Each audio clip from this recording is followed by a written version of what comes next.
Boa noite. O Roda Viva de hoje vai falar de drogas, de drogados, de repressão ao tráfico, de dependência química e das recentes propostas para que os usuários de maconha sejam tratados como doentes e não como criminosos. No centro da nossa conversa está o médico e psiquiatra Sérgio de Paula Ramos, importante referência quando se fala de todos esses assuntos. O Dr. Sérgio é coordenador da Unidade de Dependência Química do Hospital Mãe de Deus de Porto Alegre. Há mais de 20 anos, ele atende dependentes químicos em seu consultório. O doutor Sérgio mergulhou na questão das drogas quando descobriu que tudo começa com o consumo de álcool por jovens cada vez mais jovens. Nos últimos anos, o doutor Sérgio vem acompanhando uma nova epidemia, o crescente consumo de crack, uma droga barata e que vem se tornando figurinha fácil nas cidades brasileiras. Para conversar com o doutor Sérgio, estão comigo hoje dois especialistas. A jornalista Cristiane Segato, repórter especial da revista Época e vencedora em 2010 do Grande Prêmio de Jornalismo da Associação Brasileira de Psiquiatria, e Renato Lombardi, italiano de Nápoles, especialista nas áreas de justiça e segurança, hoje comentarista da TV Record. Estão comigo também os titulares do Roda Viva, os jornalistas Paulo Moreira Leite e Augusto Nunes. O cartunista Paulo Caruso vai ilustrar a nossa conversa. Muito obrigada, doutor Sérgio, pela sua presença aqui. Posso chamá-lo de Sérgio? Sérgio. Então, vamos lá. Para começar, eu tenho que admitir que fiquei muito impressionada com os números de consumo de álcool entre jovens brasileiros, né? Eu tenho aqui os números: 30% das crianças entre 10 e 12 anos dizem que já beberam. Entre 13 e 15 anos de idade, 52% dizem que já consumiram bebida alcoólica. Esses números são do Ministério da Saúde, divulgados em 2007. E de lá para cá, eu gostaria de saber de você, Sérgio, se alguma coisa aconteceu, se mudou, se baixou, se aumentou. E outra coisa, se este é um fenômeno, ou se esse é um fenômeno brasileiro ou não. Isso é um quadro mundial. Bom, é um fenômeno grave e que desde 2007 piorou, né? E o que era grave, que nós pagávamos um mico no cenário internacional, como assim? Gente de 16 anos bebendo, né? Agora a média do início passou para 13 anos, né?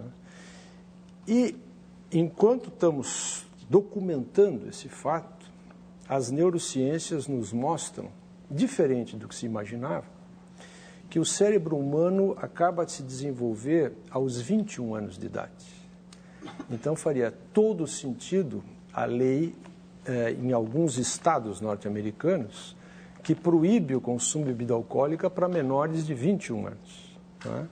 Então, esse cérebrozinho absolutamente imaturo, de um pouco mais do que uma criança, um púbere de 13 anos, entra em contato com o álcool, aí você vai gerar alterações neuroquímicas indutoras da dependência. Tanto assim que uma pessoa que tome o seu primeiro gole de álcool na vida, após 21 anos, ele tem 9% de chance de se transformar num dependente. Como é que é em outros países, doutor Sérgio? Gostaria que o senhor É muito mais normatizado, muito mais normatizado. Então, o senhor disse que aqui já jovens e adolescentes de 13 anos já começam. E como é que é, por exemplo, nos Estados Unidos? Não, nos Estados Unidos, eu disse, em vários estados americanos é 21. Há inflação à lei? Há, mas de uma forma muito mais comedida, porque é doméstica. Mas aqui também existe a lei, né? Só que não é respeitada. Tá. Não é respeitada. Mas esse é um caso de saúde pública ou é uma questão a se resolver na família? É um caso de saúde pública e é muito triste perceber que no assunto álcool, quem faz a normatização da política sobre álcool no Brasil é a indústria do álcool. Quer dizer, quando você permite que o técnico da seleção brasileira faça propaganda de cerveja, socorro, onde é que estão as autoridades? Onde é que está o bom senso no país? O senhor defende, então, a proibição das propagandas de cerveja. O senhor acha que essa ideia tem alguma chance de prosperar no Brasil? Nós conseguimos com tabaco, não é? E tabaco, na área da dependência química, é o grande case nacional. Até o grande case internacional, se você quiser. Não é? Quer dizer, mais do que a bebida? Em termos de sucesso, sim. Você tinha 48% quanto ao sucesso do combate. Sucesso do que isso? Sim, do que? Você tinha 48% de fumantes na população adulta de Porto Alegre nos anos 60 e hoje você tem pouco menos de 23%. Quer dizer, caiu para menos da metade. Né? E quais são os fenômenos que se notaram? Quando você proíbe propaganda, a mídia começa a falar mal da droga. Né? E aí quadruplicou, isso é um trabalho paulistano. Eu não entendi. O que é isso? O senhor acabou de dizer uma coisa, você acabou de dizer uma coisa que eu não entendi. Explico. Quando se proíbe... Explico. Um trabalho paulistano mostrou que quando a propaganda de tabaco foi proibida no Brasil... Foi aí que a mídia aderiu ao discurso contra o tabaco? Antes não, antes ela era a favor. Antes era light a adesão. Entendi. Depois da proibição, quadruplicou a centimetragem, que você chama de jornal. Centimetragem. Isso é uma matéria da Unifesp. Mas o senhor não acha que a mídia contribuiu para que fosse bem sucedida a campanha com reportagens alertando? Mas depois, Augusto, Depois, eu brinco que na coisa do álcool, a mídia se posicionou exatamente igual das diretas já. Álcool, tabaco, diretas já. A mídia ficou assim, vendo o que ia acontecer, né? Na hora que aconteceu, bom, então começou e começaram a falar. Quer dizer, então, hoje você tem 4 vezes mais matéria falando mal do tabaco do que antes da proibição. Traduzindo, o senhor está dizendo que o anunciante influenciava o trabalho do jornal. Não concordo com o passado. O anunciante influencia o trabalho... Dos jornais, não, da imprensa. Da mídia. Quer dizer, a partir do instante que o anúncio desaparece do tabaco... Desculpe, Renato, deixa eu dar um exemplo. Recentemente, eu estava presidindo um congresso nacional e o repórter me enviou assim, quais são as medidas que o senhor propõe? Eu nasci ontem, botei a mão assim e comecei a enunciar as medidas. E deixei propositalmente, na 5ª medida, a proibição da propaganda. Curiosamente, essa não foi ao ar. Não, mas aí envolve, aí tem um outro aspecto do problema da publicidade. Minha filha que viu o programa disse assim, pai, mas você falou que era 5 e você só citou 4. Agora, doutor, uma coisa que eu gostaria de que o senhor analisasse a respeito da bebida, né? Porque eu andei nessa minha carreira longa de jornalista, ando em muitos lugares, tem um centro aqui, no centro de São Paulo, que exatamente cuida do alcoolismo. Né? Mas cuida muito mal, né? Muito mal. Quem tem dinheiro consegue um bom tratamento, quem não tem dinheiro não consegue nada. O que o senhor me diz sobre isso? Peraí, antes de responder, eu quero colar uma coisa. Ele falou que quem tem dinheiro tem um bom tratamento, quem não tem não consegue nada. Agora, o uso de álcool, a ingestão de álcool muda de acordo com a classe social ou não? Não muda. Quer dizer, a taxa de dependência se espalha pelas classes econômicas. Né? E eu questiono se o rico tem um bom tratamento no Brasil. Trabalhos mostrando, por exemplo, a capacidade do médico geral em diagnosticar alcoolistas, né, denuncia que há 4 décadas não houve progresso no Brasil. O médico geral sai da faculdade de medicina pouco aparelhado para fazer a suspeição diagnóstica de alcoolismo. Porque não dá dinheiro, né, doutor? Olha, eu não reclamo da minha vida, eu só trato, não há 20 anos, há 37 anos eu trato. Há 37 anos? Mas por que esse interesse? Quer dizer, 27 anos atrás você estava com quantos anos? Eu comecei com 24. Bom, por que se interessar por essas questões naquela época, 27 anos atrás? Bom, o primeiro que o jovem gosta muito de questões que não misteriosas, questões de poucas soluções, e isso me atraiu.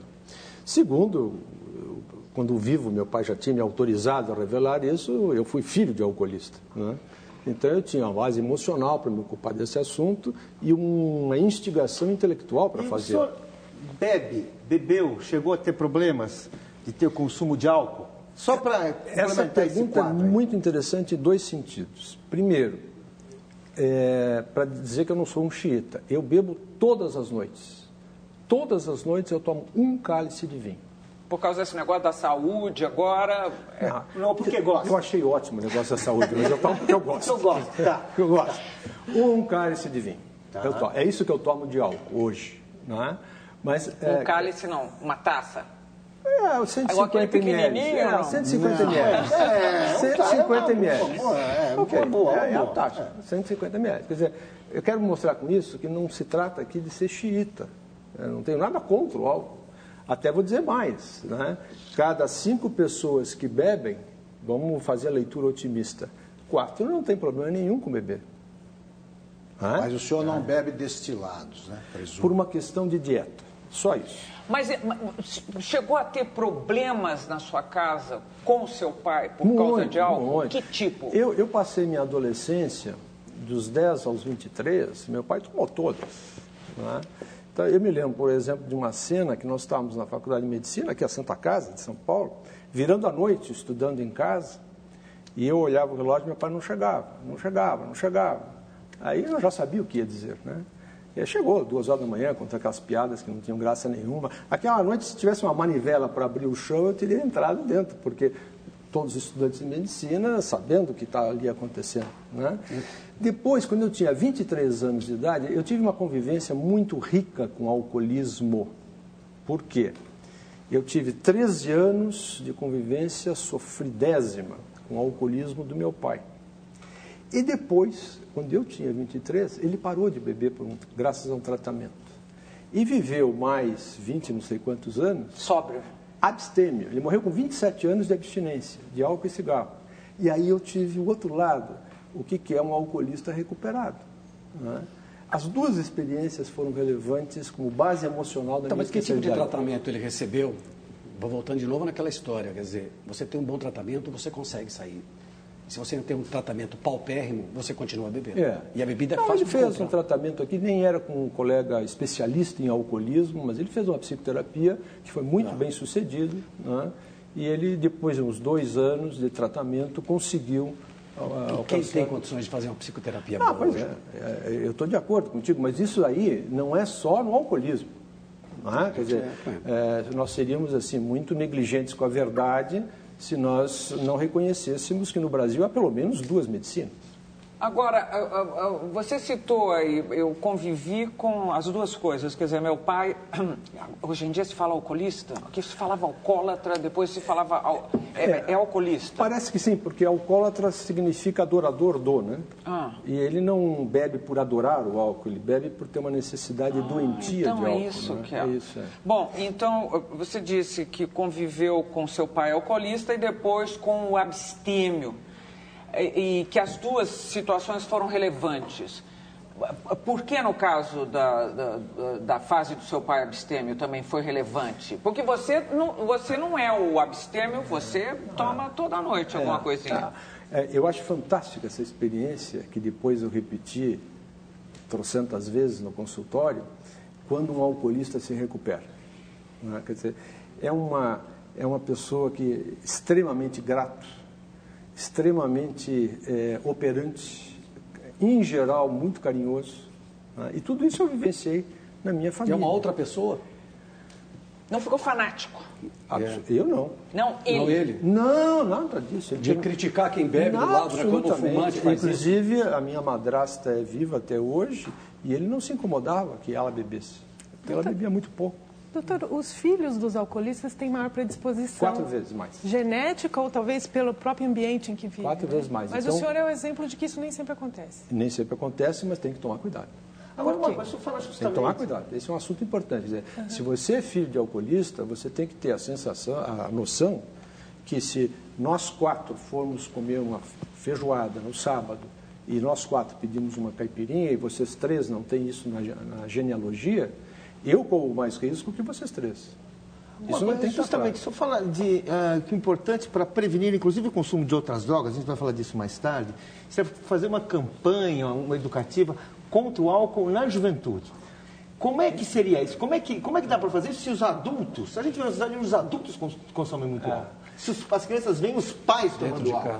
Né? Se sai, vai para a feijoada, o papai já pediu a cerveja, depois pede a caipirinha. Como é que a gente dá esse salto? Porque a grande autoridade para a criança seria o exemplo paterno. Se o exemplo paterno não ajuda. Como é que é? Não, por isso é que tem que ser o exemplo do paizão Estado. Né? Porque hoje em dia eu trabalho há quase 30 anos fazendo prevenção em colégio. A figura do pai e da mãe dentro de escola hoje é uma figura esmaecida. Né? Quer dizer, o pai está muito mais interessado em ser amiguinho do filho do que em ser pai. Né? Então, se você for esperar que o pai vai dar o trancaço, mais das vezes ele não tem nem condições morais de dar esse trancaço. Você está dizendo que a modernidade perturbou atrapalhou essas relações todas, é isso? Eu fico pensando se a parte da responsabilidade não é nossa, de psicanalistas e psiquiatras, que não nos fizemos entender. Porque nós ficamos dizendo que os pais tinham que ser amigos dos filhos, e os pais entenderam que tinham que ser amiguinhos dos filhos. Literalmente. Eu já tive caso no meu consultório que um pai muito brabo com o seu filho, o senhor não imagina o que aconteceu, eu sou tão próximo dele, tão amigão dele, e agora eu fico sabendo que ele foi puxar fumo. Eu falei, bom, tá bem, a grande desilusão, né? Não, ele foi puxar fumo com um amigo, ele devia ter me chamado que a gente puxava fumo junto. Qual é o grande segredo para parar de beber? Evitar que o filho beba, evitar que você passe para o seu filho que você vai entrar na bebida. Qual é? Tem algum mistério, tem algum segredo? Essa emenda com a pergunta do Paulo. Quer dizer, primeira coisa, nós temos que acabar com esse festim filicida que tem no Brasil, de achar que em festa de 15 anos tem que ter bebida alcoólica, porque senão, pai, ninguém vem na minha festa. Mas eu acabava com esse discurso. Não? Quer dizer, uma criança que começa a tomar cerveja aos 13, né, fatalmente aos 14, 15 já está querendo outras maconha, né, daqui a pouco cocaína, daqui a pouco crack. Como é que se previne crack lá na ponta?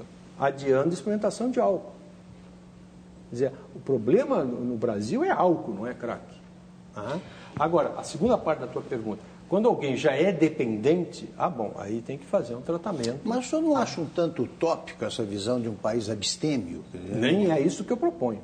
Ué, mas se ninguém vai beber, ninguém não, vai tomar menor de 18 Guaraná, anos. Mas você está falando com um médico que não é abstêmio. Exatamente. Não. Desculpe, de novo, não me fiz entender.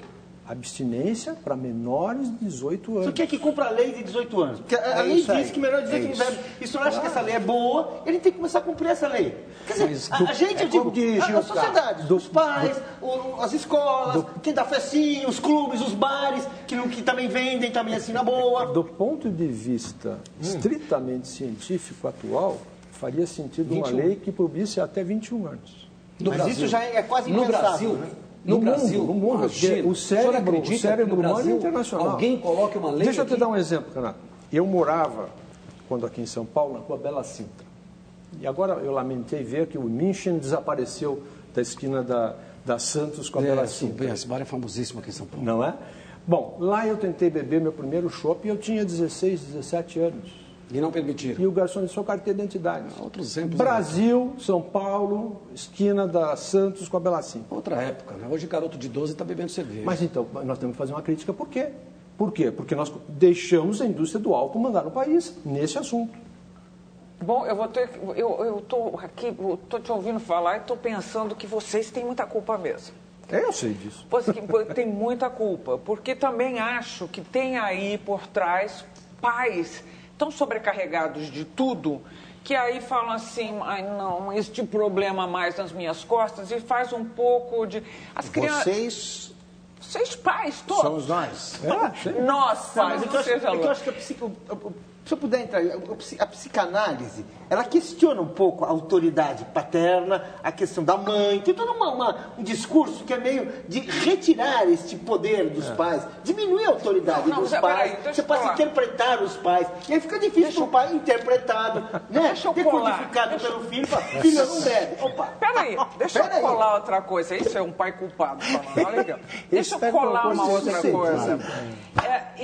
Uma outra coisa que aconteceu com o tempo, eu não sei se vocês concordam, é que hoje o adolescente sai muito mais tarde de casa e volta muito mais... Não, e faz o esquenta antes, né? Ainda bebe, tem um esquenta, ainda que bebe antes. Vem para um esquenta. Essa história da noite começar agora às 11h, meia-noite, também influencia? E só para completar, então, doutor Sérgio, evidentemente, nós estamos falando de família, estamos falando de família, agora existe o grupo social. Eu acho que ele é muito mais influenciado, queria que o senhor opinasse, que não sou eu especialista. Ele é muito mais influenciado pelo que ele vê no grupo do que pelo que ele vê em casa. Deixa eu tentar responder. Eu vou precisar de uma meia hora para responder essa Vamos lá. A essência da minha tese de doutoramento foi essa. Drogas na adolescência, : onde está o pai?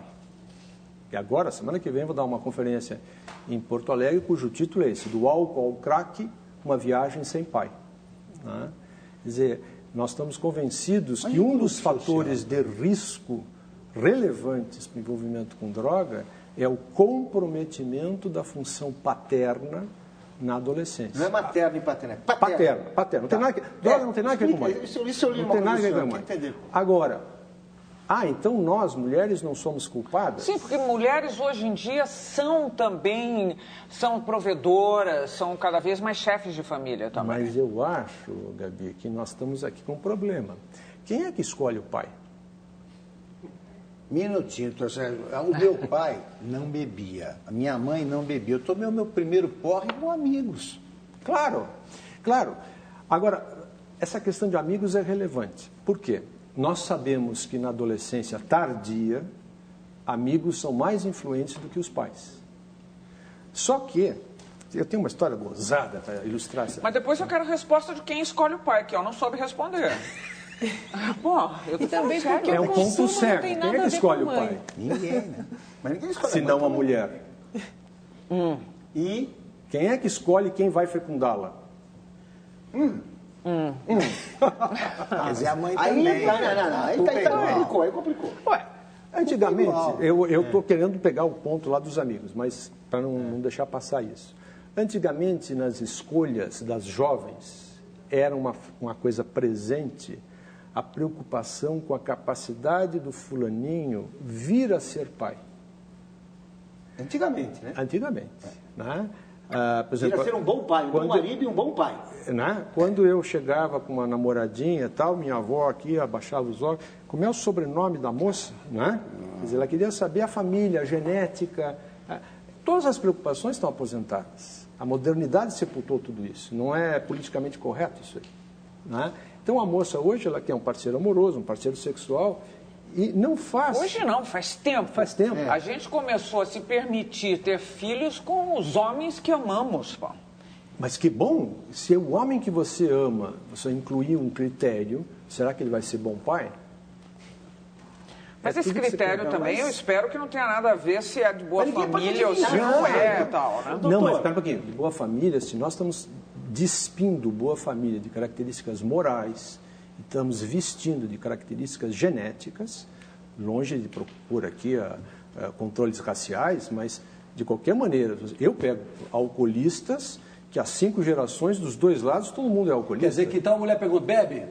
Bebo, então não vou casar contigo, não tem que ser. Como que só casou, hein? Sua mulher, então? Eu já estou na segunda. A minha avó, olha como minha avó era sábia, ela ensinou para minhas irmãs o seguinte: homem que não gosta de doce não presta. Eu nunca entendi aquilo, Eu também não. até que eu comecei a me dar conta que a pessoa que bebe, ele tem o aporte energético vindo do álcool. E o alcoolista em atividade rarissimamente come doce. Ou de ressaca, come doce. De ressaca, pouca coisa. Mas deixa eu pegar o gancho dos amigos. Não é? Isso eu acho muito relevante. Na realidade, Augusto, o que eu acho é que houve um distanciamento dos pais. Não é? Então, assim, eu vou dar um exemplo. Meu filho tinha 13 anos e chegou a hora de fazer a viagem de turma. Né? No caso, eu acho que era para Porto Seguro, ou Ilha do Mel. Pai, todo mundo vai para a Ilha do Mel. Aí eu peguei uma folha grande, o mais teatral possível, tá, nome de todo mundo. Tá? E o primeiro nome era do grande amigo dele, filho de um pediatra que trabalha no mesmo hospital que eu. E eu telefonei o sujeito, colega. Fulano, como é que é esse negócio de Ilha do Mel? Zé, o meu vai. Eu falei, sim, me contaram, mas por que ele vai? Ele disse que teu filho ia. Sei. Quer dizer, numa época de Facebook, Twitter e não sei o quê, que são tecnologias que os adultos não estão completamente dominando, não é? A gurizada se une e fica o discurso do todo mundo. Agora, os meus cansaram de ouvir isso durante a adolescência deles. E o pai teu sobrenome é Paula fica? Ramos, não é todo mundo. E o pai como fica nessa história? Como é que se diz em sinuca? Escanteado, como é que é? Sinuca de bico. Sinuca de bico. Eu vou ter que parar aqui, vou terminar esse bloco fazendo uma última perguntinha, ainda sobre proibição e uso de álcool por menores de idade. A venda de bebida alcoólica para menores de idade é proibida, né, por lei no Brasil. Nem perto de escola pode existir um lugar que venda bebida e tal. Quem é que fiscaliza isso? É a polícia, as prefeituras, são as secretarias de saúde ou fica tudo ao Deus dará? No Brasil tem um discurso que não tem fiscal. Né? Na quadra do meu consultório, eu tenho 6 fiscais multando os carros que pararam em lugares proibidos. 6, numa quadra. Então, o que nós temos que pensar é como fazer para que esta cultura do azulzinho, aqui é azulzinho também? Marronzinho. Marronzinho, azulzinho. Marronzinho. Marronzinho. Em Porto Alegre, no Rio Grande do Sul é azulzinho. Passe para os bares. Basta a gente querer. A gente cidadão, né? Por quê? O bar sai ganhando. A indústria sai ganhando. E a população sai perdendo. Só São Paulo tem 30 mil bares, 12.500 restaurantes e pizzarias. Parece que são 2 milhões e poucos pontos de venda no Brasil. Pois é. Não é? Dá para fiscalizar tudo isso? Dá. Nós já fiscalizamos, dá sim. Você está dizendo que é tudo a partir da vontade. Claro, porque... Da vontade cívica, é isso ou não? Nós temos 2 milhões de pontos de venda de álcool e temos quantos milhões de carros que são fiscalizados? Só em São Paulo tem 7 milhões. Então, quer dizer, se conseguimos fiscalizar os carros, por que não vamos fiscalizar os bares? Basta querer. Nós estamos terminando o primeiro bloco do Roda Viva com o psiquiatra Sérgio de Paula Ramos e voltamos em seguida. Até já.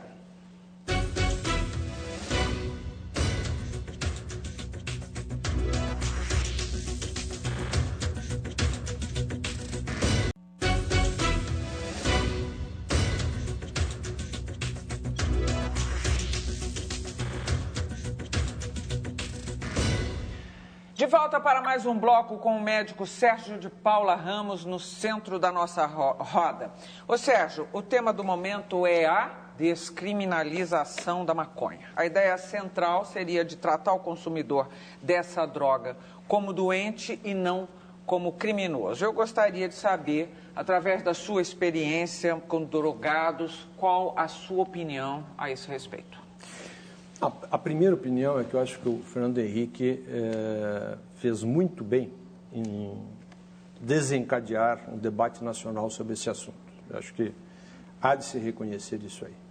Inclusive apoiando a opinião dele e a posição dele. Não, eu estou a favor que se debata o assunto. A discussão, eu acho que a discussão sempre é fértil. Agora, pela descriminalização do usuário. A lei brasileira já descriminalizou o usuário faz 10 anos.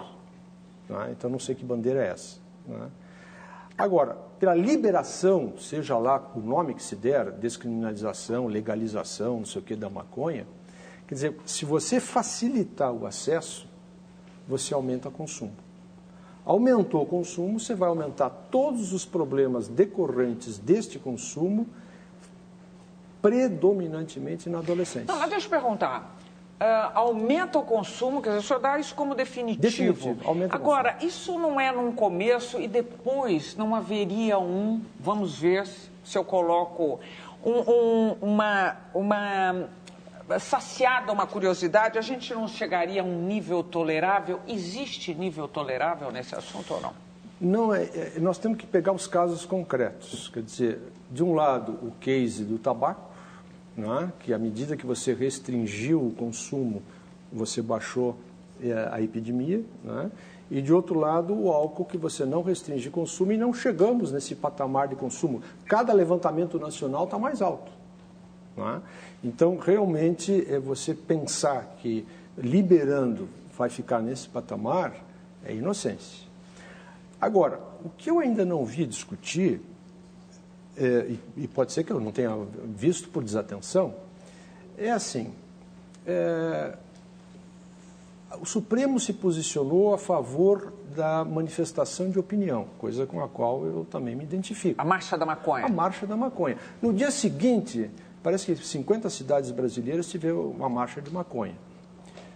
Olha, isso não foi feito por bicho grilo. Os maconheiros que eu trato não têm essa capacidade de articulação mundial. Não tem. Então, o que você está Não acha que é falando? pela internet que se faz esse tipo de mobilização? Olha, eu trato Mas qual é pacientes que a demoram questão? 10 dias para ver um Muita gente, e-mail. né, José? Então, você acha que... Só um segundo, Paulo. Não foi muita gente, né, que foi mobilizada. Aí, de novo, uma coisa perversa. Né? Lá em Porto Alegre, a marcha da maconha teve 63 pessoas. Aqui 150 pessoas. 150 aqui. pessoas. Só que a Zero Hora lá de Teve Porto Alegre deu uma cobertura, página inteira para 63 Mas então, pessoas. o que você acha que é isso? É esse movimento pela legalização? São produtores de droga? Vamos falar francamente, o que o senhor acha que está por trás disso aí? Posso ser paranoico? Vamos ser paranoicos, porque Posso ser? estamos falando de uma droga que estimula isso, certo? Posso ser? Você não conta o que eu claro. falei? Olha, se você olhar para o cenário industrial mundial, qual foi a indústria que perdeu 50% do seu mercado nos últimos 20 anos? Mas o cigarro. No cigarro. Maconha liberada, quem é que produziria maconha? Pô, o Paraguai é o maior produtor de maconha da América do Quer dizer, Sul. você acha que tem uma indústria de olho em novas drogas? Até porque tem as drogas químicas. Tem uma indústria que estão está devendo o mercado e está de olho no mercado. Mas então, sejamos mais claros ainda. O senhor está se referindo aos produtores, aos fabricantes de cigarro agora. Eu não tenho nenhum fato para documentar a minha paranoia. Por Só isso um é paranoia. faro, é Por isso? isso que é paranoia. Né? Mas o que eu tenho, Augusto, é o seguinte. Eu trabalho com dependentes de maconha há 37 anos. Os que eu trato não têm essa capacidade de organização. Por quê? Explica Pois é, por quê. Que tipo de malefício faz o maconha para Bom, maconha vamos para lá. quem fuma maconha? É, Leva para não ter essa... Lembra no rinha, início- Por exemplo, lembra no início do anula programa- essa capacidade de mobilização, por exemplo? De a articulação? maconha classicamente dá, vamos pegar em adolescente, né?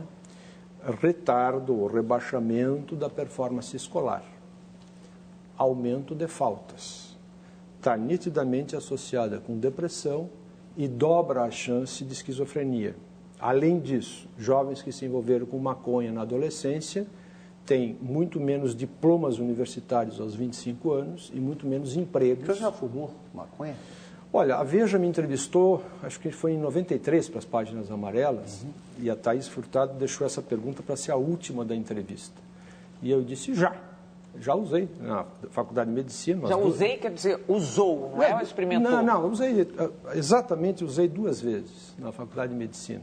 E ela perguntou, o que o senhor achou? Eu falei, um matinho fedido. Foi o que eu achei, um matinho fedido. Agora, aquele capim que nós usávamos lá nos anos 60, o Paz e Amor e não sei o quê, hoje é 50 vezes mais concentrado. A dose de THC lá, né? Mudou tudo, né? Né? Quer dizer, os jovens hoje fumam muito mais maconha do que a sua geração fumou. Sem dúvida. É um outro problema, a minha geração ia para 7 de abril botar bolinha de gude na cavalaria.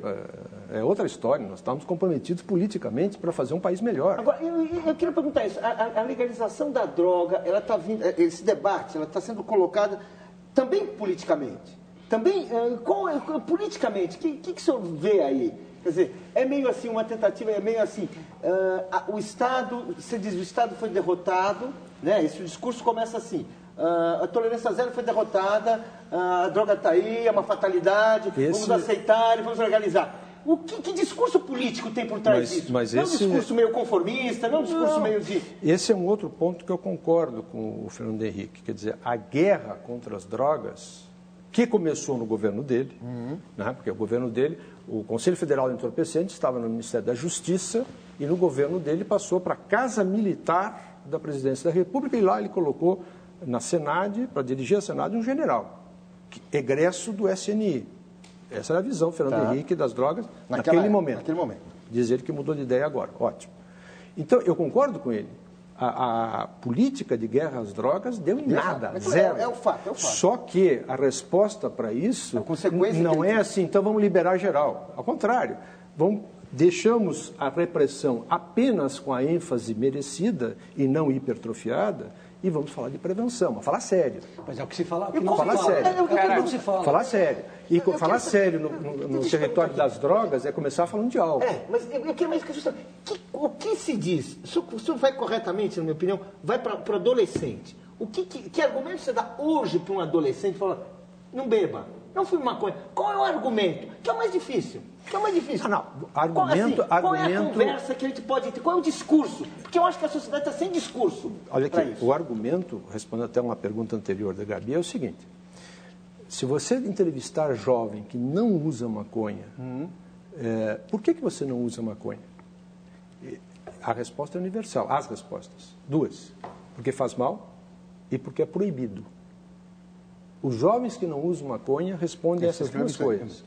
Então, você tem que, na escola, fazer um programa de informação que aumente a percepção de risco, de consumo. Tá? Já vou falar dos programas de escola. Aumente a percepção de risco. E segundo, se o pai não está podendo dizer não, que o Estado o diga. Olha, proibição. São Paulo tem um programa, há muitos anos que eu acompanho, já fiz série de reportagens, chama ProEd aqui em São Paulo. A Polícia Militar vai em todas as escolas, não tem nenhum apoio político. O político não está nem aí para nada, para isso, só quando o filho dele entra na história, que aí ele vai se preocupar. Eu acho que esse é o grande hiato que existe do governo. O governo simplesmente, primeiro que ele não consegue combater o tráfico, o grande tráfico, o narcotráfico. Então é o formiguinha e esse formiguinha cresce. Segundo, a prevenção não existe. O senhor trabalha há tantos anos, eu acompanho há tantos anos. Prevenção é piada, não se gasta nada. E, ao mesmo tempo, o que acontece? O traficante cresce. Muita gente que antes plantava arroz, feijão, batata, milho, hoje planta maconha. Essa é a situação. Eu corro o risco de ser circular, mas eu vou correr esse risco. Você capacita a professora em sala de aula a dizer, por exemplo, os malefícios do álcool para um cérebro juvenil. Ela vai lá e dá o recado do seu aluno em sala de aula. Aí o aluno chega à noite, liga a televisão e vê lá a propaganda da cerveja dizendo que se ele tomar uma cerveja ele vai ter acesso àquela moça bonita e gostosa. Assim, no dia seguinte o professor repetia a mesma depois coisa. O técnico da Seleção Brasileira de Futebol dizendo que é isso mesmo. Quem é que ele vai ouvir? A Juliana Paz, o Mano Menezes ou a professora de sala de aula? Se houver um trabalho muito mais eficiente nas escolas estaduais, municipais, federais, o professor bem preparado, para todo dia ele vai lá para o aluno e diz, olha, a criança é muito inteligente, você sabe disso. Por exemplo, no seu caso, né, eu li um artigo seu em que você diz que a sua função é fornecer informação, de fornecer informação científica para que a sociedade decida o que fazer na questão das drogas. Então, que informações você está oferecendo nesse debate sobre a liberação da maconha? Liberou, aumenta o consumo, e consumo de maconha é absolutamente deletério, se não for a droga mais deletéria na adolescência. Não é álcool, também na pesquisa que veio tem uma informação que gostaria que você confirmasse. Álcool e tabaco matam mais do que maconha. Ah, sim, sem dúvida, sem dúvida. Agora, maconha, olha que coisa curiosa, maconha em jovens dá muito mais dependência que álcool. Isso é comprovado? Comprovado. Então, você veja... As pessoas são dependência psicológica? Não, dependência. Esse é um conceito abandonado. Dependência. Eu precisaria muito isso. Então, vamos acabar, pelo menos aqui na mesa, com a percepção que maconha é uma droga inocente. Vamos estourar o discurso juvenil que maconha não dá nada. Quer dizer, maconha você... Que é uma coisa romântica. Você imbeciliza um jovem com maconha. Você quer acalmar um presídio com maconha, imaginou o que vai fazer na cabeça de um jovem a maconha. Então, vamos parar com essa história que maconha é uma droga inocente. Não é mesmo. Né? E o que nós temos que fazer como agentes de saúde pública? Temos que baixar consumo. Baixando o consumo como? Começa adiando a experimentação em álcool. Estamos reduzindo o tabaco. Porque é definitivo que o álcool puxa o resto. Sim, isso, qualquer trabalho brasileiro e internacional, o álcool é a grande droga de entrada. E o senhor acha que essa escalada é sempre inevitável? Não é. Eu estava citando o meu exemplo. Eu, filho de alcoolista, uso álcool. Na faculdade de medicina, por 2 vezes, experimentei maconha e não sou um dependente químico, na opinião da minha mulher, dos meus filhos. Não se vai naturalmente até cocaína, não prossegue esse ciclo? É possível você experimentar álcool e ficar no álcool. A tua chance de fazer isso, ficar no álcool e moderadamente, a tua chance de fazer isso vai duplicando, triplicando, quanto mais longe for o primeiro gole. Se você tem o primeiro gole antes dos 13, você tem uma chance de 50% de se transformar em dependente do álcool. E vai aumentando, então, a possibilidade. Não. Quanto mais baixo for a idade, mais alta é inversamente proporcional. Vamos falar um pouco da criminalidade. Mas só que tem algum país em que se reverteu? Que a gente tem algum exemplo histórico de um país em que assim, você tinha uma curva de ascensão no consumo de álcool, no consumo de drogas e que por uma ação educativa, por tudo isso que nós estamos falando, pela proibição também, pelo no caso da liberação da maconha, especificamente. Que reverteu. Você sabe que os americanos fazem isso muito bem, né? As séries seculares, tá? Quer dizer, você tem assim o consumo de droga no último século. E aí você vê que sobe e desce a cada 15 anos um grupo de droga. Que curioso, por que Muito seria? Curioso. Ninguém sabe. Eles conseguiram controlar o crack, né? O crack desapareceu, como vai desaparecer no Brasil também. Mas é curioso isso. Por exemplo, uma conferência, até do professor de farmacologia aqui de São Paulo, do Carlini, ele mostrou uma vez, quando começou esse negócio de cocaína, ele mostrou uma notícia do jornal Estado de São Paulo, que dizia basicamente o seguinte: olha, do jeito que a cocaína está sendo consumida nos lares paulistanos, daqui a pouco vai detonar a ideia de família. Notícia redondinha, não é isso? No slide seguinte ele mostra a data da matéria, 1922, Estado de São Paulo. Toda a Semana de Arte moderna foi altamente propulsionada por cocaína. O Oswald de Andrade tem uma elegia... Nessa época ainda se comprava em farmácia ou não? Não mais, eu não lembro no Brasil mais. Não? Então, respondendo a tua pergunta, vai e volta. Quer dizer, nos anos 60, você queria sair dessa, maconha e ácido lisérgico. Nos anos 90, você queria estar super ligado, cocaína. Né? Por fim, crack. Agora vamos ver qual é a tendência atual. Agora que são as sintéticas. Em algum lugar as pessoas... Sintéticas é o caminho. A droga sintética teve alguma... Assim, realmente uma ação de autoridades, dos educadores... Consumo geral de drogas? Eu acho que não. Se você pegar droga por droga, sim. Por exemplo, repito, o case brasileiro de tabaco é bem sucedido e não subiu outra droga nenhuma. Mas olha, deixa eu dar um dado. Será que essa subida do álcool não tem a ver, não? Uma pesquisa particular que eu fiz eu trabalhei durante 27 anos no Estado de São Paulo, fazia reportagem policial, e eu gostava muito de entrevistar as pessoas quando eram presas. Você só entrevista quando ele é preso, depois que aparece o advogado, acaba. Então eu perguntava exatamente, sempre perguntei assim, você começou como? Fazer o quê? Usar o quê? Beber ou fumar? A grande maioria fumava e não bebia. Ou depois passou a cheirar, mas a grande maioria fumava. Fumava o quê? Maconha. Grande eu maioria. me lembro de fumar escondido mais quando fumava, era não, adolescente, envolvido fumar tabaco. Ladrão.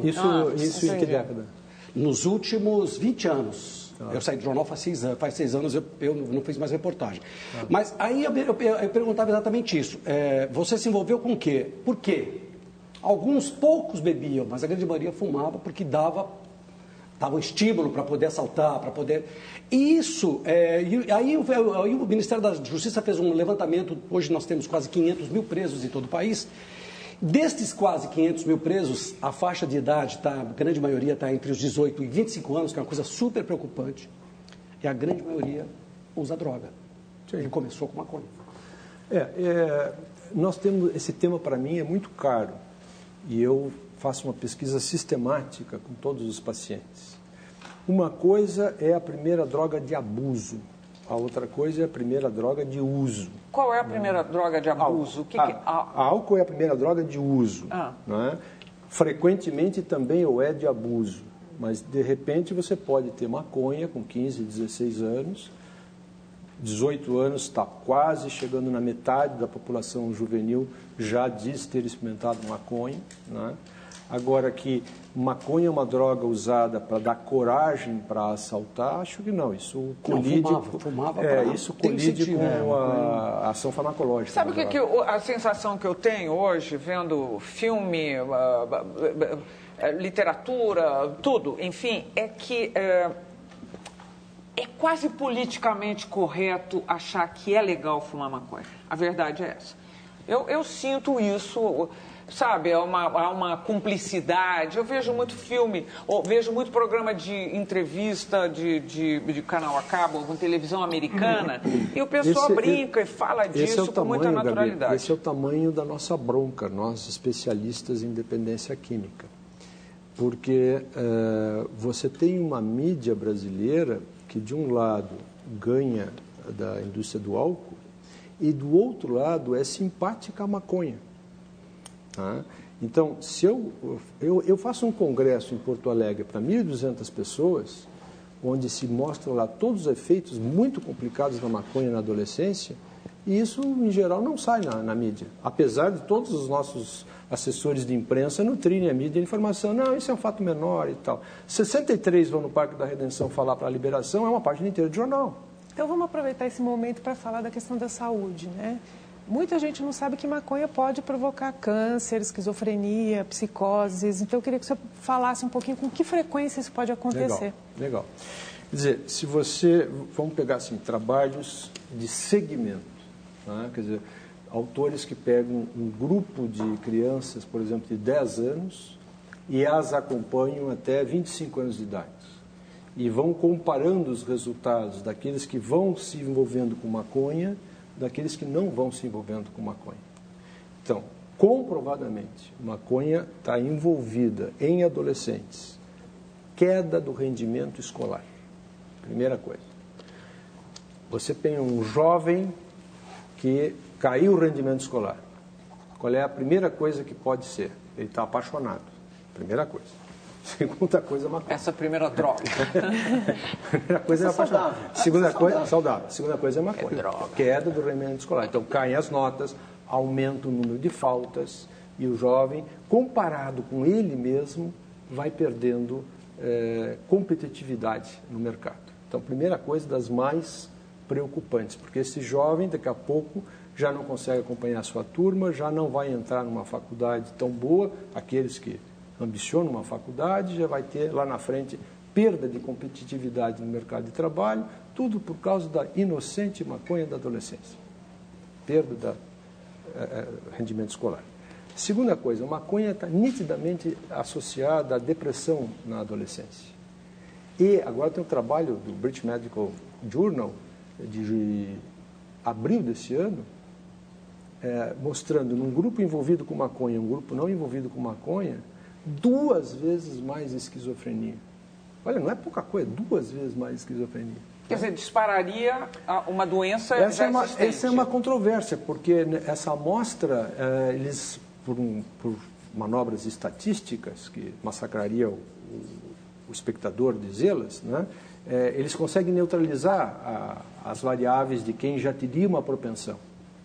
Então, mesmo em quem não tem propensão para esquizofrenia, se eu puxo fumo durante a adolescência, eu tenho o dobro de chance falar de que virar tem propensão, parece que inocenta a maconha. Não, você tem uma esquizofrenia porque você tem propensão. Não inocenta. Não, eu sei, mas é que é um discurso curioso. Então, não, eu ele acho... tem aquilo lá porque ele tinha propensão. Não, é porque ele... Você aludiu câncer, uma coisa fundamental, quer dizer... Mas o que tem a ver com o câncer? Se eu tivesse numa posição como tu estás, eu preocuparia em fazer uma matéria, ou várias, para alertar a opinião pública sobre, principalmente num cenário que está quase que se promovendo a maconha como água benta, né? O que a maconha causa, né? Principalmente na adolescência. Tá, o político que pediu a liberação da maconha, será que ele diz assim, meu filho pode fumar maconha? Não, porque não existe, é que não existe uma sensação, existe assim, uma perda de, falta um discurso claro e convincente contra as drogas, especialmente contra a maconha. Eu digo assim, não é só problema de ter anúncio na mídia, que eu acho que é um fator, mas não, a sociedade, vamos falar assim, em termo feio, a elite brasileira não tem um discurso claro. Esse discurso eu tenho. Eu tenho esse discurso. Agora, mas as pessoas não têm, essa forma defensiva. Eu tenho esse discurso, os especialistas têm esse discurso. Os médicos, agora, os formadores de opinião, será que tem? Agora, o nosso espaço... Os líderes da juventude, será que tem? O tipo de discurso que nós temos, Paulo, o tipo de discurso que nós, especialistas, temos, não é um discurso que encontra espaço na mídia. Agora, vou fazer vou bancar uma... Eu estou aqui numa TV estatal. Doutor. Qual é a chance que eu teria de fazer um programa desse numa TV comercial? Zero. Deixa eu falar uma coisa aqui agora, antes de continuar, antes de partirmos para o intervalo, e depois a gente vem de sintético pela frente. Eu fico em mim indagando e quero perguntar aqui se a gente não está falando contra a natureza humana. Desde a história, da primeira história da humanidade, desde o primeiro sintoma de humanidade, não existe uma tentativa de fugir da realidade. Então, tudo que se fala aqui é tentando minimizar o que o ser humano vai continuar fazendo desde que haja existência. Tem toda a razão. Não existe uma única cultura na história da civilização que não tenha se envolvido com droga. Né? Agora, na física tem a lei de entropia máxima e a lei de entropia mínima. Os médicos estão sempre querendo diminuir doença. E droga é doença. Então, os 4 bebedores brasileiros que não têm problemas, esse não nos preocupa. Aquele que tem problema é que nos preocupa. O adolescente nos preocupa. Então, é uma posição sanitária. Agora, é uma posição sanitária que colide contra interesses econômicos. E, portanto, tem seu espaço reduzido. Quer dizer, é a natureza humana juntada a grandes interesses econômicos. Porque até agora, de nada que se falou aqui, eu vislumbrei um mau pedaço para os traficantes. De qualquer maneira, eles vão, a mídia é mais vão sair numa boa. Não disse isso, né? Não disse isso. Eu acho que a droga é um comércio. E se você possibilita que surjam comerciantes, você vai ter o comércio. Agora, não vamos ter a ilusão que liberando a maconha o traficante vai desaparecer, até porque eu não conheço essa figura do traficante especialista. Né? Não, eu sou vendedor de maconha, não conheço isso. Vende tudo, né? Bom, nós estamos terminando o segundo bloco do Roda Viva com o médico Sérgio de Paula Ramos e voltamos daqui a pouquinho. Até já.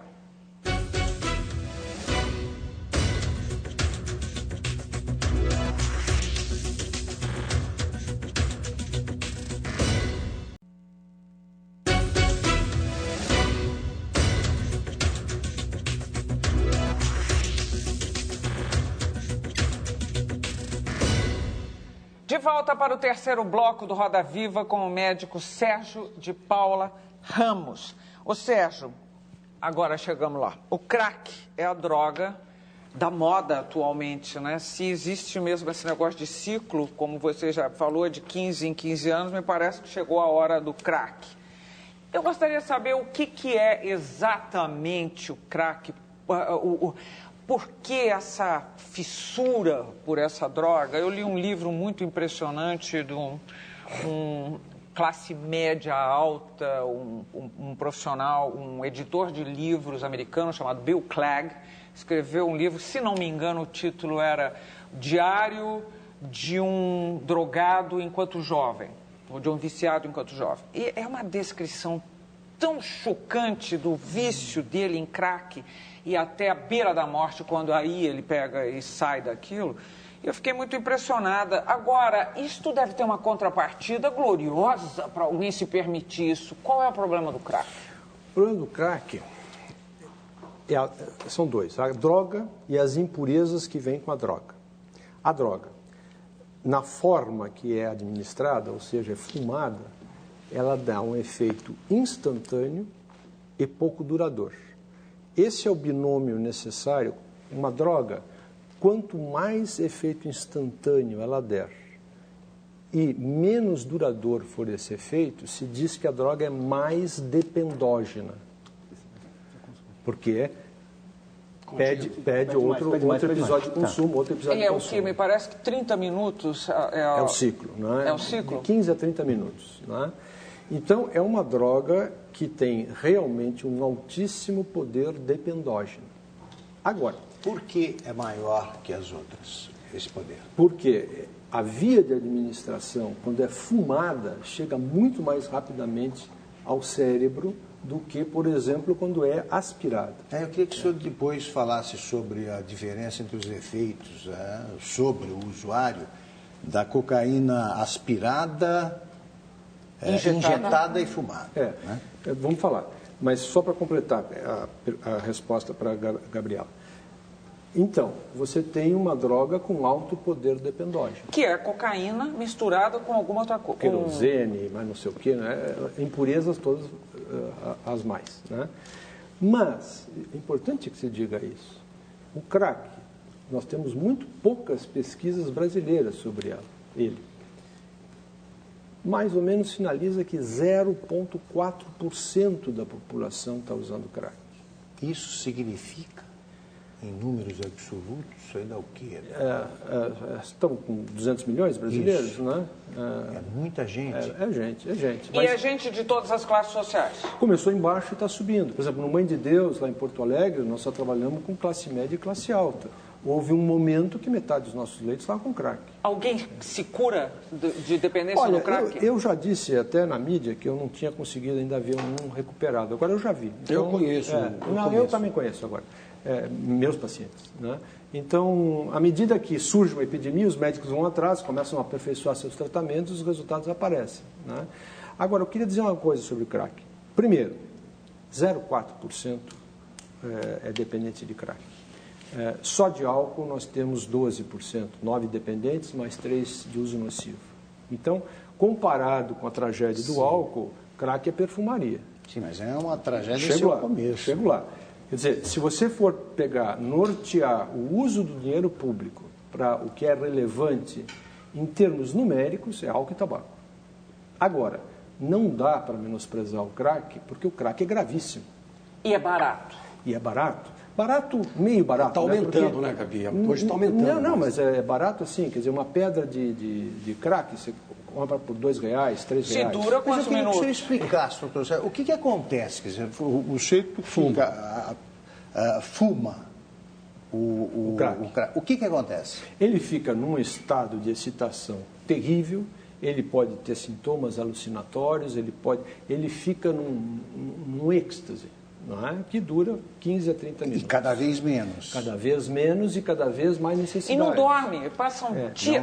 Então, se você usa R$3, R$4 a cada 15 minutos, 20 minutos, meia hora, conta isso 22, 23 horas de consumo, não é tão barato assim. Eu entrevistei outro dia um rapaz, que não pode dizer ex-dependente, não existe ex-dependente, existe sempre tratamento. Até hoje, amanhã não sabe se está Ele ali. estava muito bem há alguns anos e teve uma recaída, tomou uma cervejinha, teve uma recaída e sumiu 4 noites. E ele me disse, ele admitiu que chegou a fumar 200 pedras de crack em 4 dias que ele sumiu. 200. Vezes R$3, R$4 cada pedra.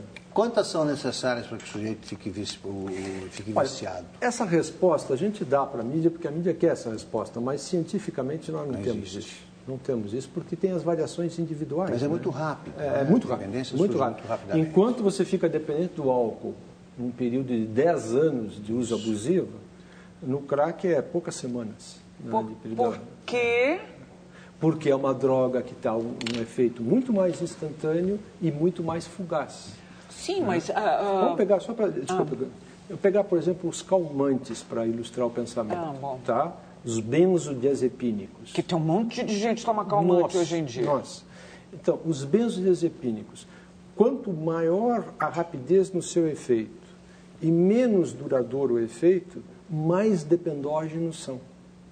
Então, não é uma regra do crack, é uma regra para substâncias químicas. Quer dizer, você estabelece uma dependência a partir do momento em que você consome mais. Mais vezes, é isso. Dá para estar associado... Dependência química é uma doença que não dá em abstêmios. Como a gente pode associar essa questão do crack, dessas outras drogas, vamos chamar ilícitas, com a expansão também das drogas lícitas? Ou seja, é cada vez maior número de gente que toma calmante, gente toma calmante porque está nervosinho, ou toma outra coisa para acordar. Na verdade, ou seja, a gente não está vivendo assim uma época em que as pessoas... Você não toma nada, né, Paulinho? Nada. Só uma Estamos chegando na natureza humana da Gabi.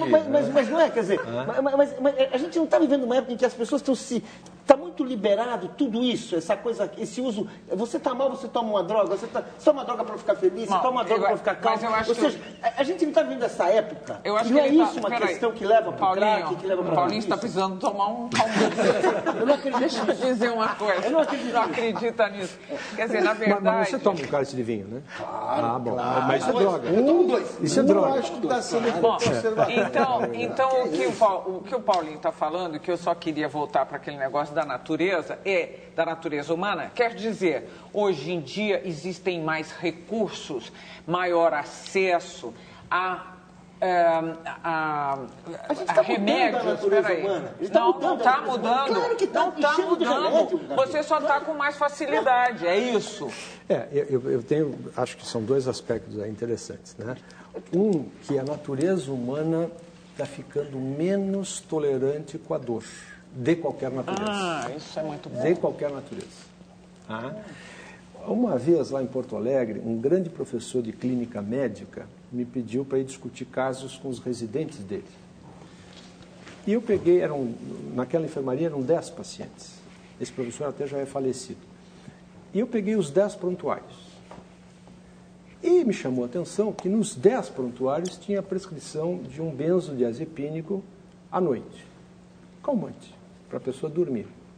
E eu comecei a minha discussão com os residentes por aí. Falei, escuta, que patologia que vocês estão tratando que os 10 estão tomando calmante para dormir? Por que não pode ficar acordado no hospital? Foi uma discussão. Eles não me disseram isso, mas eu concluí que paciente dormindo dá menos trabalho para o doutor. Claro. Né? É como o babá que bota no leite do bebê para ele dormir e não dá problema. Babá e cuidadores de idosos. Quer dizer, se você não abre o olho, o idoso está chapadinho da Silva porque o cuidador quer ver a novela, não quer ser chamado, e pum, benzodiazepínico no velhinho.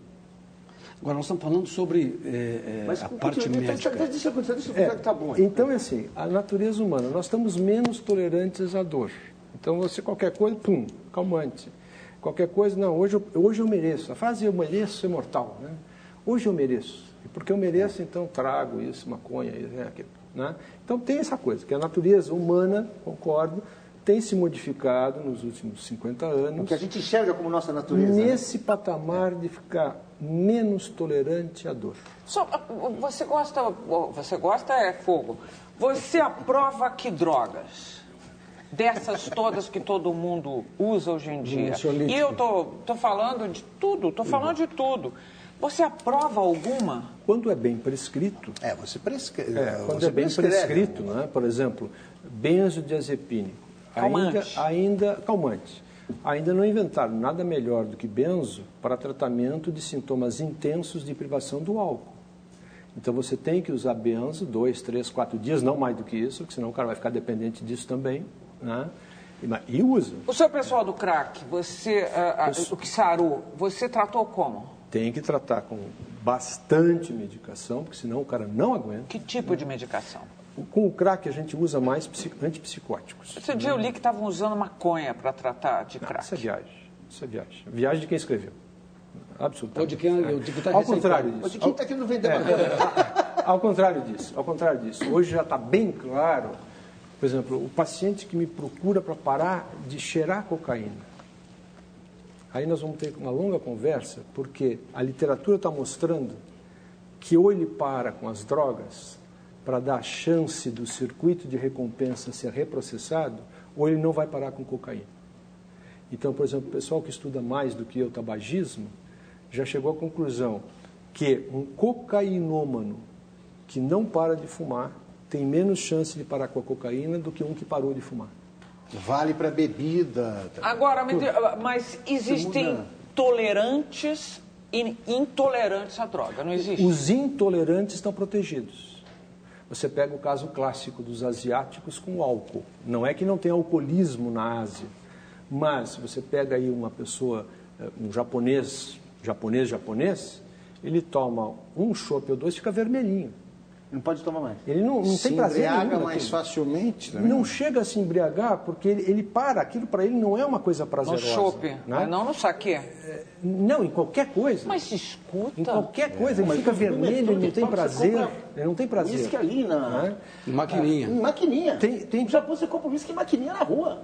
Sim, mas eu estou falando em epidemiologia. Né? Quer dizer, você tem populações que são mais protegidas. Quais são elas? As que não curtem aquela droga. Tá. Mas eu estou Por falando, razões e as hepáticas, pessoas? no caso. Ah, é? Tem uma produção a menos de uma enzima lá e dá um desconforto muito mais rápido. Mas eu agora estou perguntando de outra coisa, um outro tipo de tolerância. Existe gente que leva uma vida funcional, razoável, razoável não, boa, feliz, até, e eu conheço duas, pelo menos, pessoas assim, até os, sei lá, 70 e tantos anos e vivos, usando drogas diariamente. Isso acontece? Essa é uma pergunta que frequentemente me fazem. Eu tenho acesso a informações que vocês não têm, vocês amigos dessas pessoas. Eu tenho acesso ao que a mulher dele diz, o que os filhos dizem, o que os amigos complementam, o que o ex-chefe diz. Né? Quer dizer, o médico tem acesso a informações de bastidores. Do né? tipo... Sempre. Sempre. Né? O paciente vem para esse tratamento... Não. A Marília está se referindo a quem, A quem busca tratamento. não busca tratamento. A quem não busca tratamento. Sim, Isso. então esses eu não tenho acesso. Vamos deixar claro isso. Né? Os que me procuram não Mas eu conseguem estou essa perguntando um resultado científico. Existem? Porque isso também já li em jornais Não, tal, que tem um mapeamento de cérebro. Teoricamente, vamos pegar o caso que nós estávamos discutindo há pouco da maconha. Né? Existe a possibilidade. Com cocaína isso aí é mais complicado, que a gente poder admitir isso. Mas com maconha, existe a pessoa que pode puxar fumo a vida toda sem se complicar? Existe. Quem é essa pessoa? Vamos lá. Que tenha começado a puxar fumo depois dos 21 anos, que não tenha dependentes químicos na sua genética, que não tenha comorbidade psiquiátrica.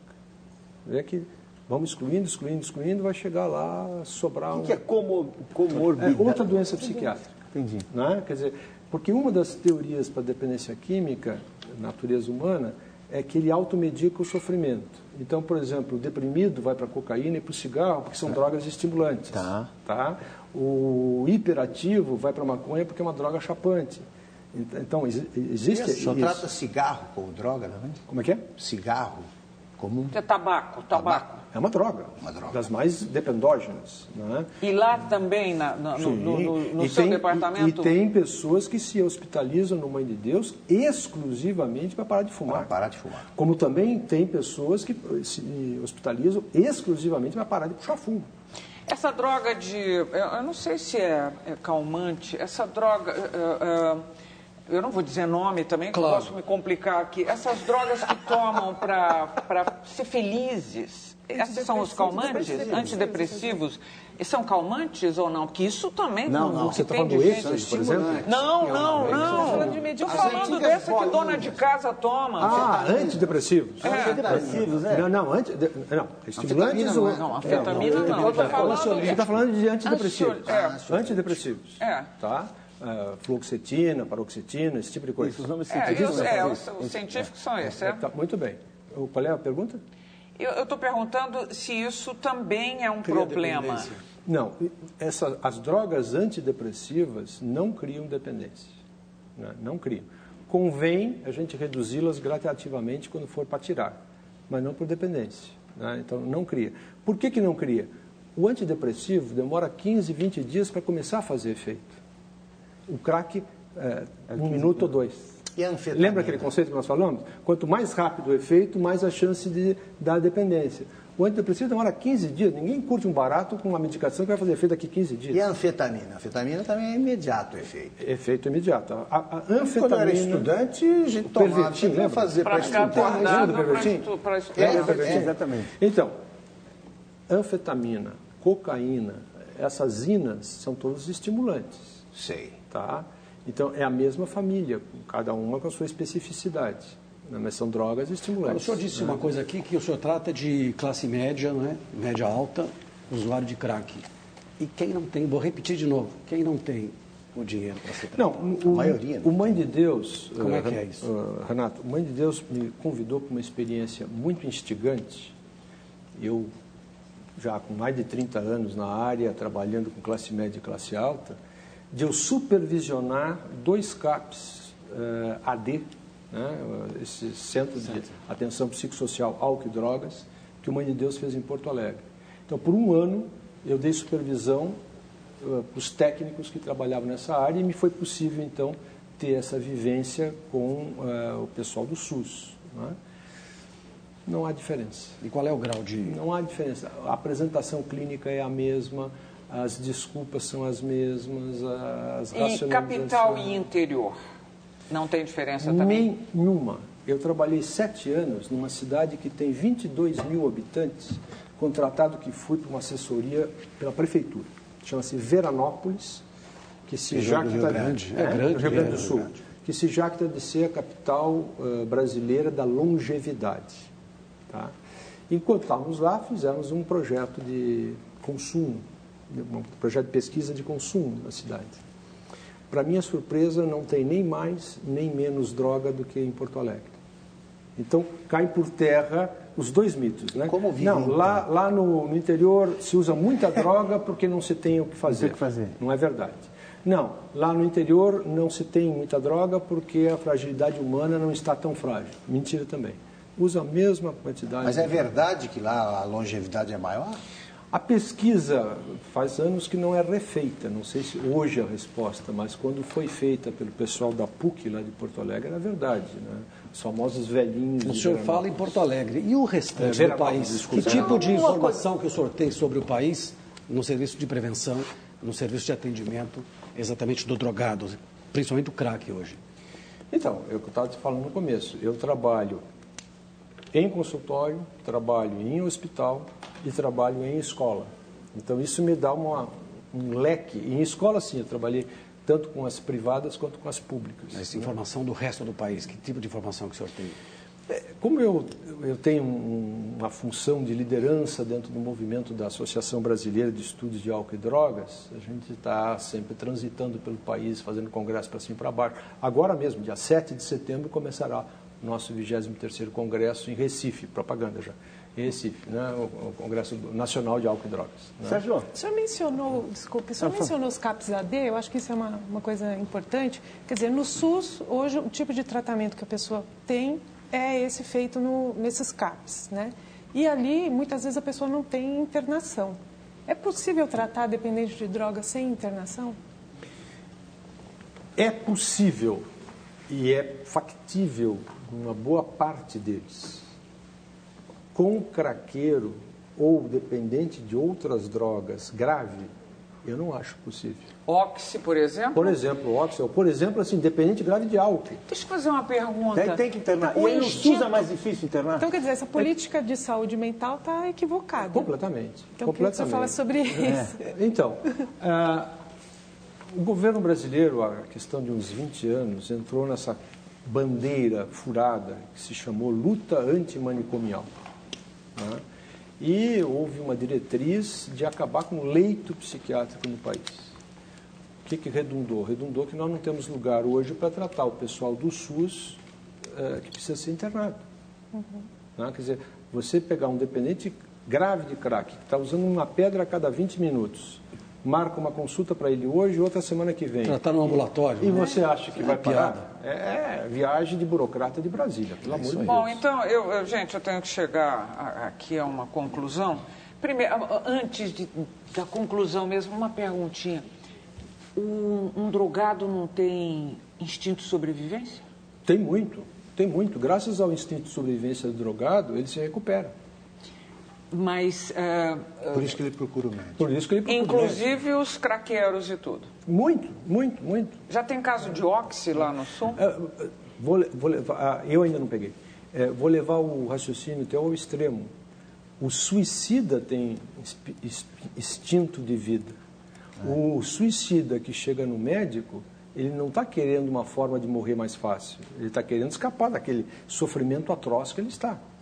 Sempre tem uma fagulha de vida que o médico especialista vai buscar. Bom, então, concluindo, doutor Sérgio, é o seguinte, você disse hoje aqui, me pareceu definitivo, e logo no primeiro bloco, que o país, ou a causa, a questão da droga, precisa de um paizão que é o Estado. É isso. É isso. Você está dizendo, em linhas gerais, que, infelizmente, a família, como instituição, já não consegue superar ou suprir ou desempenhar esse papel. É isso? Exatamente. Bom, então quais são, qual seria, sem fazer trocadilho, a receita para mudar essa realidade? E já se falando de Estado.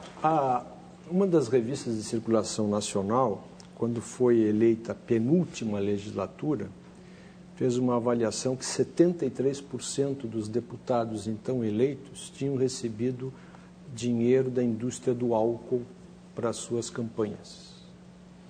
Não será com esses que nós vamos longe. Né? Quer dizer, o Estado, para poder fazer frente ao seu verdadeiro papel, teria que se afastar da indústria do álcool. E isto parece que eu não vejo muitos políticos interessados em fazer. E o que o senhor diria hoje para alguém que tem um problema de droga na família? Procure um médico, especialista em droga. Não adianta procurar um generalista que vai dar, em geral, orientações muito frágeis. Tem que ser um especialista em droga.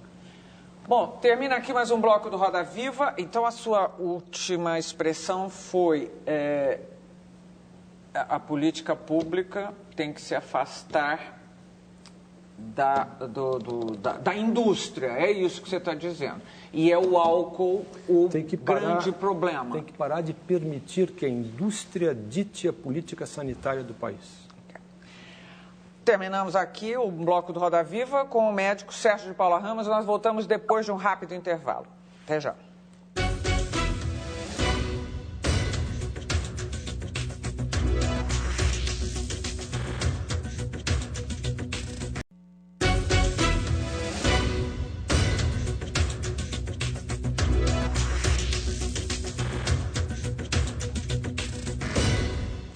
De volta para o último bloco do Roda Viva com o médico Sérgio de Paula Ramos. Sérgio, neste bloco, nós costumamos fazer um balanço dessa entrevista. Eu vou começar pela Cristiane Segato. Querida, o que você achou do programa? Eu achei muito bom.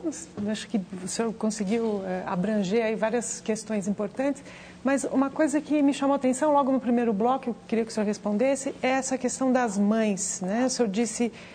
o consumo de drogas tem pouco a ver com as mães. Então, assim, o que o senhor pode dizer para as milhões de mães que criam seus filhos sozinhas, quer dizer, elas são impotentes diante do consumo? Espera aí, depois... Paulinho Moreira Leite, suas impressões sobre a entrevista. Eu gostei e eu queria colocar uma questão aí rápida. Que você falou que quando você experimentou maconha 2 vezes, você era estudante, era aquele tempo que jogava bolinha de gude para pegar e derrubar cavalo no centro de São Paulo. Acho que quase todos aqui fizemos isso nessa época. Ou seja, não tem um problema de fundo que o mundo mudou tanto, que hoje as pessoas estão sem projeto, a gente tem um individualismo muito exacerbado, as pessoas se sentem sem rumo, isso facilita, cria um terreno para o consumo de drogas, para as pessoas autodestrutivas, inclusive? Só para... Segunda pergunta. Renato Lombardi.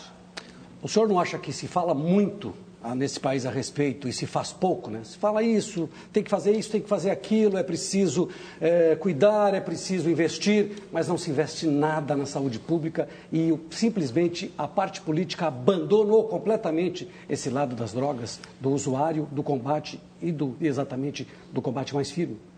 Augusto Nunes, o que achou da entrevista? Achei excelente. Vou aproveitar como respondeu tão bem todas as perguntas, eu queria fazer mais uma. Se você assumisse com plenos poderes, uma hipótese utópica, se assumisse com plenos poderes a área de saúde aqui no Brasil, qual seria a sua primeira medida? Muito bem, agora Caruso, olha lá, vai mostrar a charge que ele escolheu. Foi muito ilustrativo essa questão. Quem sabe agora a gente entenda por que a seleção perdeu tantos pênaltis em função dos anúncios da indústria. A receita ideal para cuidar dessa situação que é colocar para fora os deputados vendidos para a indústria.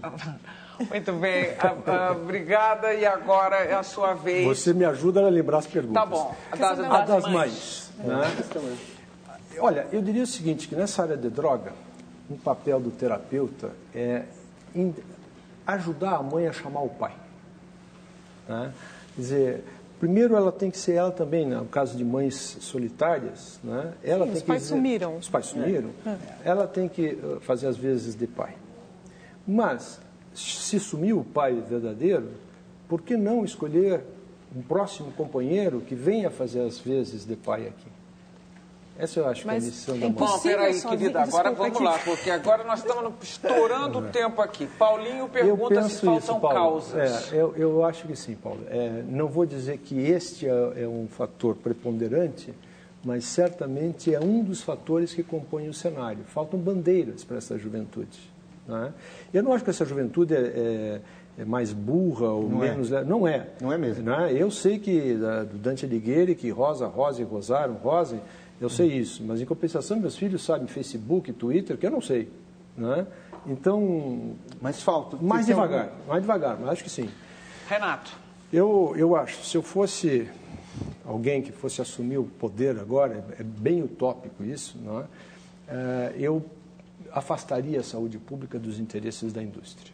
Não é? Quer dizer, proibiria de bate-pronto a propaganda de álcool na mídia, eu acabaria de proibir a propaganda de tabaco. Falta o empenho político para poder combater isso. Precisaria, mas o Augusto, na sua metáfora, me deu plenos poderes. Isso. Né? Eu estou exercendo os plenos poderes. Né? Começaria a investir em formação de pessoal, começaria a investir em prevenção nas escolas, porque prevenção na escola funciona menos quando é cercada de propaganda de álcool. Se você proíbe a propaganda de álcool, aí a prevenção funciona. Então, esse seria um caminho. Você quer baixar a prevalência de consumo de crack, oxi e tal? Adie a experimentação de álcool. Em vez dos 13, vamos lutar para ser os 18, como já foi nesse país. Isso não é utopia.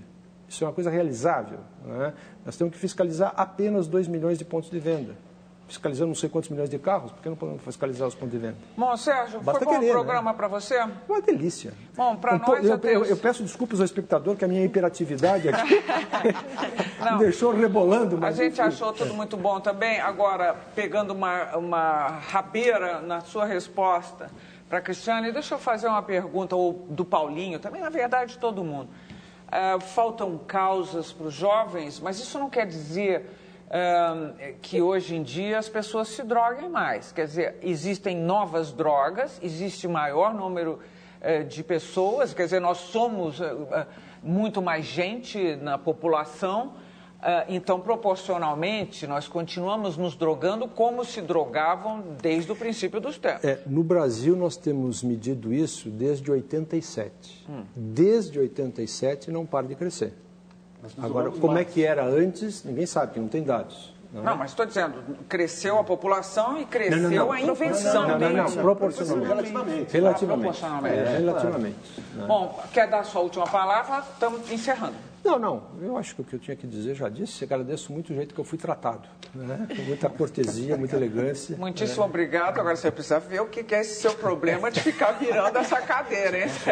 Até aqui consegui não tomar Ritalina. Muito obrigada, gente. Obrigada, Cris. Obrigada, Renato. Paulinho teve impressionantemente bem, eu acho.